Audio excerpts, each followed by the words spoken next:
Olá, amante do vinho. Bem-vindo a mais um vídeo aqui do Amado Vinho. Eu sou o Arthur e hoje eu vou falar a respeito de uma manchete que é bem interessante porque ela quebrou a bolha do mundo do vinho. Foi uma notícia que não ficou só mais entre esse pessoal que conhece mais o que vive mais do mundo do vinho e acabou chegando também, vamos dizer assim, na grande mídia. E é a respeito dos 200 milhões de euros que a União Europeia e o governo francês estão utilizando, desembolsaram para destruir o excesso de vinho que eles têm estocado. No! God, please, no! No! Nesse vídeo eu vou falar a respeito mais ou menos do que aconteceu, por que aconteceu e o que eu acho que vai acontecer a respeito disso.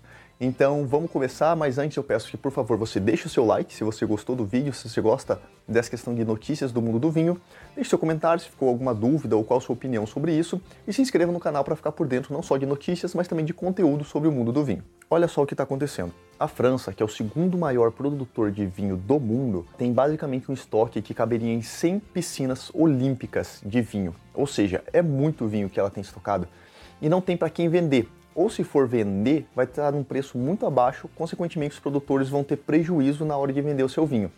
E como eu falei antes, para quem ela vai vender esse vinho? Existe também uma corrente, uma tendência mundial aos consumidores jovens consumirem cada vez menos vinhos.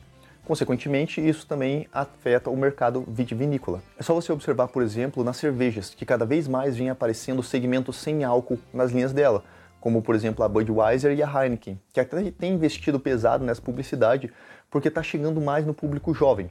É uma tendência não só do Brasil, mas do mundo, que o jovem comece a consumir menos bebida alcoólica e também saia menos para as festas ou saia para festas que terminem antes da meia-noite, que terminem mais cedo. É uma tendência que vem acontecendo principalmente na questão da Europa e, querendo ou não, é o continente que mais produz vinho, somando todos os países.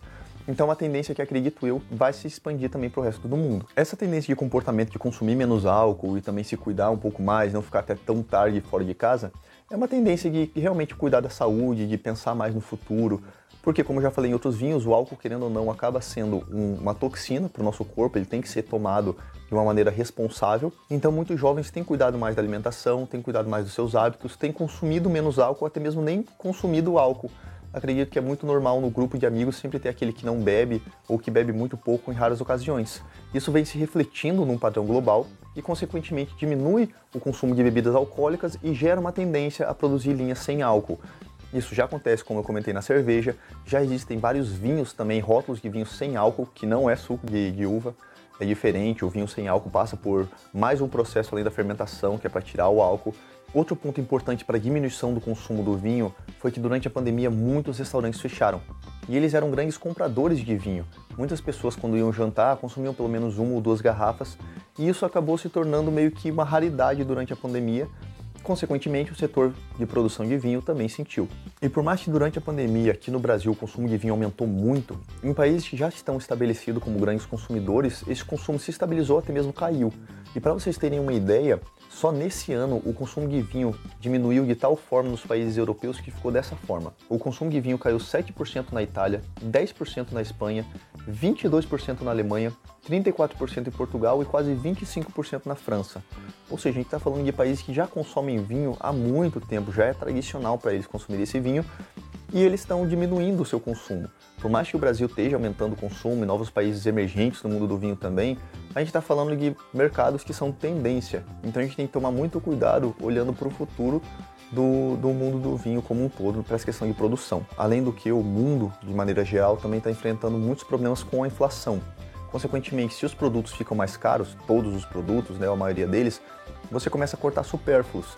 E o vinho, querendo ou não, para muita gente, acaba sendo um luxo, acaba sendo um artigo que você compra quando sobra um dinheirinho e não de primeira necessidade.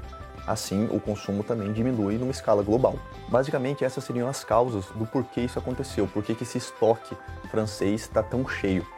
O que eles vão fazer agora é pegar todo esse dinheiro para investir nesse vinho destruído, destilar ele e tirar só o álcool para aproveitar e fazer coisas como desinfetantes, produtos de limpeza e até mesmo perfumes. Essa é a solução que eles estão vendo hoje, até porque eles precisam de uma rotatividade de estoque. Esse vinho está lá parado, não vai sair para venda porque não é interessante financeiramente, no caso os produtores teriam prejuízo, e uma forma de você não perder aquele produto seria reutilizar ele de uma outra forma. Durante a pandemia também foi feito isso, utilizar o álcool do vinho e de outras bebidas para produzir álcool em gel e alguns outros desses produtos de limpeza. Eu confesso que quando vi a primeira manchete dessa notícia, eu achava que apenas os vinhos mais baratos ou os vinhos de menor qualidade que iriam acabar virando perfume. Mas depois eu vi que regiões consagradas como Bordeaux também estão sofrendo com isso, que produzem vinhos excelentes. Obviamente, os melhores vinhos não vão virar perfume nem desinfetante, mas eu acredito que vários vinhos de uma qualidade alta ou até mesmo excelente pode ser que acabem se comprometendo por conta desse problema. E agora, olhando para o futuro, muitos desses produtores, né, pelo que as matérias estavam comentando e também os planos do governo, é que eles comecem a plantar outros tipos de culturas nesses lugares, principalmente oliveira, pelo que eu vi, e também muitos produtores têm que começar a repensar o seu vinho. A França tem vários vinhos icônicos e eu acho que a maioria deles não vai mudar. Por exemplo, os grandes vinhos de Bordeaux, Champagne, enfim, várias regiões que são tradicionais, que já têm os seus vinhos ícone, eu acredito que não vão deixar de existir porque sempre vai ter mercado para isso. É um mercado que basicamente seria até mesmo de luxo e eles vão continuar sendo produzidos. Mas eu acredito que os vinhos de melhor qualidade, assim, abaixo deles, né, vinhos de boa qualidade ou de média qualidade, até mesmo os vinhos mais de entrada, eles vão ter que repensar um pouco. Até mesmo a questão de posicionamento dos produtores, de ter linhas mais abaixo, vamos dizer assim, ou de vinhos para o consumidor de modo geral, começar a observar se às vezes compensa fazer um vinho sem álcool ou então com algum outro perfil que agrade mais, principalmente essa geração Z, que foi essa geração que eu comentei que está consumindo menos álcool, tem hábitos mais saudáveis. Então acho que vale a pena você começar a investir nesse tipo de consumidor e não só pensar na questão do mercado de vinhos premium, porque esse eu acredito que não vai deixar de existir. E só uma observação quando eu falo que o produtor vai começar a perder dinheiro, por mais que aqui no Brasil o vinho seja relativamente até caro, né, para comparação com outros países da América do Sul mesmo, ou até da Europa, lá às vezes um vinho pode sair a 1 euro, 2 euros, 3 euros. Então imagina que você está vendendo uma garrafa a 3 euros e você tem que baratear ainda mais, ou seja, a questão do lucro para o produtor realmente fica bem baixo. E aqui a gente chega no final do vídeo, seria mais uma explicação de um panorama atual e futuro, o que pode acontecer no mercado do vinho. São algumas tendências. É claro que no âmbito global a gente não sabe o que pode acontecer, o Brasil pode começar a produzir e consumir muito mais vinho, a Europa pode passar por outros tipos de comportamento do consumidor, mas a tendência é que realmente a Europa comece a consumir menos vinho, eles vão repensar a maneira também de fazer vinho, qual a abordagem que vão ter com esses consumidores mais novos. E eu vou estar aqui sempre trazendo as informações para você, sempre trazendo também a questão da informação sobre o mundo do vinho. Muito obrigado por ficar até aqui, confere se está inscrito, deixa o seu like, deixa um comentário, qualquer dúvida também, estou sempre aberto a isso. Dá uma olhadinha aqui embaixo também nos links se te interessa comprar alguma coisa que isso ajuda o canal a crescer. E até o próximo vídeo. Tchau, tchau!